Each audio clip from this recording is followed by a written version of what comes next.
Hello everyone, dear friends. A Samsung NX30 mirrorless camera was sent in for repair with a whole bunch of issues. First of all, it has stopped reading memory cards. It displays a memory card error message. The defect appears with all memory cards, and this is the main problem.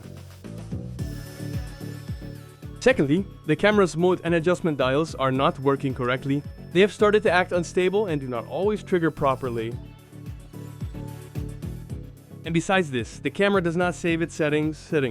Immediately after removing the battery, the settings and time are reset. In this video, I will tell you how to fix all these malfunctions. Let's start with the memory card reading problem. I am carefully inspecting the condition of the slot. I am checking if all the flexible pins are in place and if any are bent or broken. I am working under a microscope.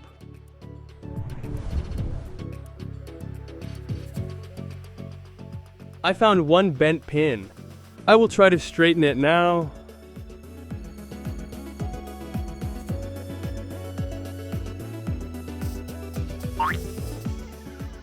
The pin just fell off entirely.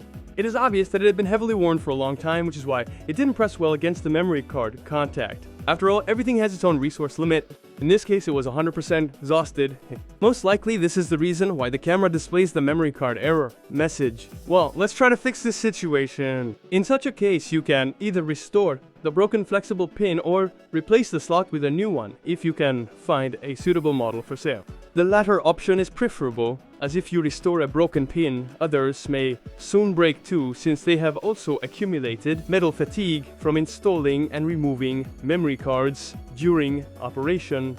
I will demonstrate how to restore the pin, and I will also show how to replace the slot with a new one. In any case, we will have to disassemble the camera and remove the main board. I don't think it's appropriate to describe the disassembly process in detail, but just in case, I will leave a link in the description to a full disassembly video. However, it is without commentary.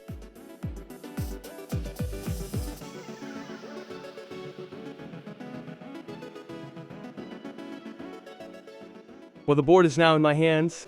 The memory card slot is located on its back side.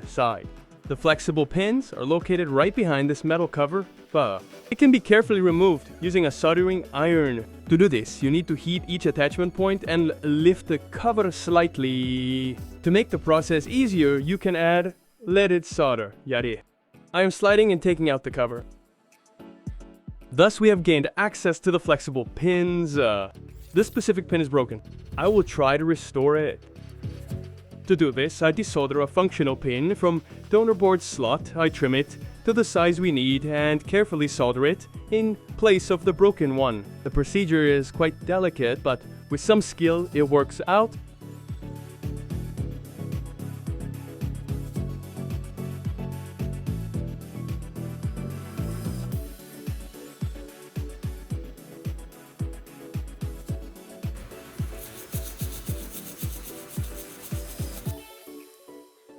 Done. I am checking the work under the microscope. It is visible that the restored pin is located slightly lower than the others. This is a minor problem, as the pin can be easily bent with tweezers.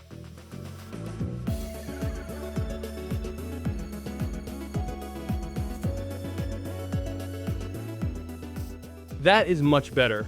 If new slots weren't available for purchase, one could easily leave it like this. Furthermore, the defect was indeed related to the slot failure. After repairing the pin, the camera works properly, reading and writing memory cards. But of course, no one can guarantee that the neighboring pins won't break off soon. Therefore, for a high quality and reliable repair, it is better to replace the slot. And I will show you how to do it now. First, you need to secure the board on the mounting table. Next, you can proceed to desoldering the old slot. I am using a hot air rework station for this. I cannot give specific temperature settings, as the exact temperature for your soldering station must be determined through experimentation. This value depends on the calibration of the station itself, the composition of the solder used for the slot, and even the ambient temperature. That has an effect too. I recommend starting with a lower value, say 200 degrees, and then gradually increasing it in increments of about 20 degrees as soon as the solder under the slot begins to melt. You don't need to increase the temperature any further.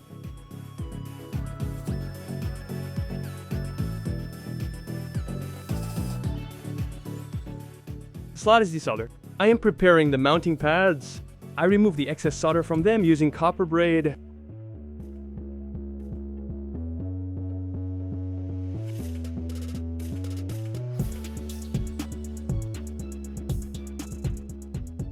As you have probably already guessed, to install the new slot, the hot air temperature will need to be significantly reduced so as not to damage the plastic part of the slot. For this, I am using low temperature rose metal. I apply it to the mounting pads using a soldering iron.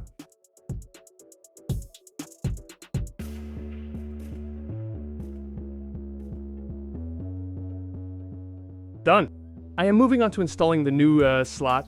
And at this stage, I discovered that the new slot is slightly but still critically different from the old one. In terms of pins, it is almost the same, but it sits slightly higher above the board, unlike the old slot. In this case, I found no other option than to trim the protruding plastic parts on the bottom. Only these models of slots are available for sale, so I, in principle, had no option to purchase a 100% suitable replacement. The pins had to be trimmed and bent so that they wouldn't short out against nearby components after being mounted on the board.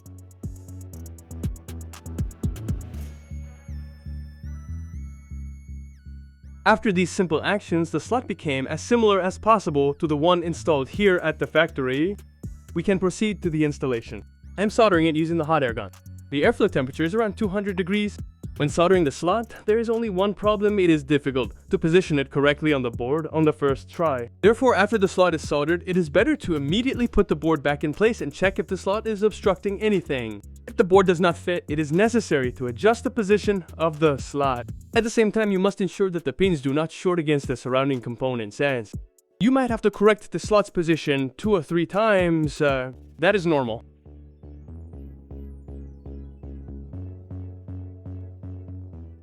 After the slot has been installed, you can solder its pins with regular leaded solder. It is stronger than rose metal, so the joint will better resist mechanical stress. That is to say, roughly speaking, the slot will be harder to rip off than if it had been soldered using only rose metal. I am checking the operation after the slot replacement.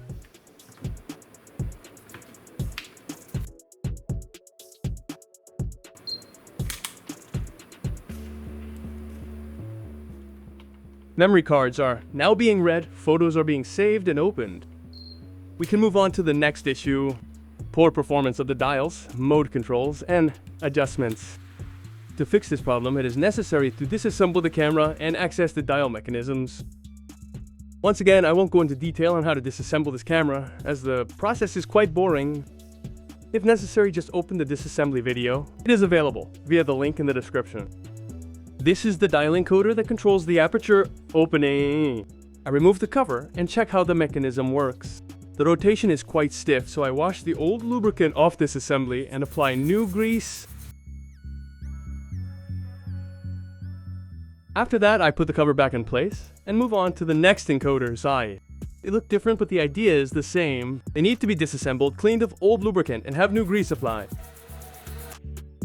After such simple actions, the controls start working like new. They rotate smoothly and precisely. A click and a response without misfires.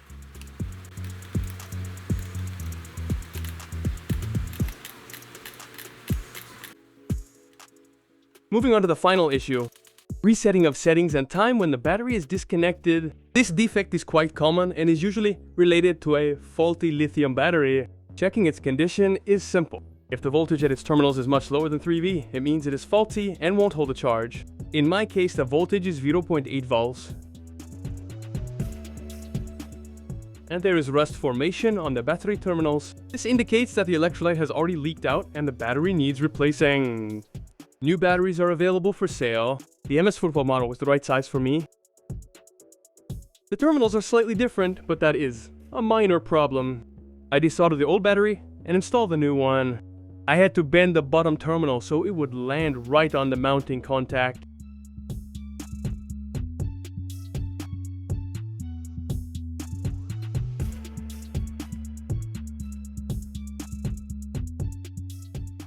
After installation, the battery looks like this. Well, now I can fully assemble the camera and test its operation. During testing, I did not identify any additional defects with the camera. Memory cards are read, mode dial switch and settings are saved. My repair is complete. Dear friends, I will wrap it up for today. Thank you all for your attention, and see you in other repairs. See you soon.